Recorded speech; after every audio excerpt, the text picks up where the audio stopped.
Дастан Артысбекович, жана аргандай маселелер алкагында айтканга үлгүрбөй калдым. Андыктан сизден карызга 2 минут алайын, бир элдин талабын айта алайын. Бул Солтон Сары маселеси туура өткөн айдын этегинде Жанар Кубанович Алтынбек Жунусулу менен биргеликте Солтон Сарыдагы жергиликтүү эл менен жолугушуу өткөрүп келгенбиз. Анан ошол жердеги жолугушууда элдер суранган.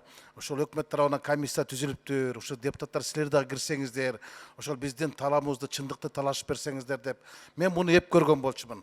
Бирок андан кийин Мухаммедкалый Дүйшөкөевич өкмөт башчы өзү айтты, Солтон Сары маселесин эл менен эсептешип биргеликте чечебиз деди. Мен буга ынандым. Бирок адам көп өтпөй өкмөт башчынын орун басары Боронов айтып атат да, ал жакта чагымчылар бар экен, үчүнчү күчтөр бар экен, анан кызыл омполдо жүргөндөр жүрөт деп кечээ комитеттин жыйыны айтып атат да. Аякта кайсы үчүнчү күчтөр жүрөт? Аякта өзүчө эле күч бар.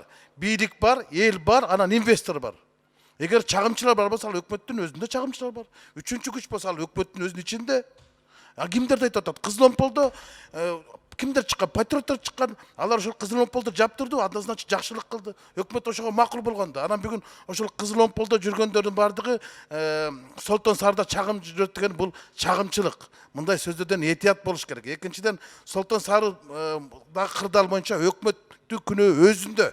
Өздөрү ушунун алдын алган эмес, алдын алган арман болот, артын алган арзан болот деп булар күнөөнүн бардыгын эми жергиликтүү элге одуруп алып, анан мындай кысым көрсөтөт. Ошондуктан мен сизден суранам, Дастанбек Артысбекович, профилдик комитетке тапшырма берсеңиз, ошол жерден бир жумуш топ түзүлүп, депутаттар да кирип, ошо Солтон Сарыда кырдаалды парламенттагы бир иликтеп көрсүн. Рахмат.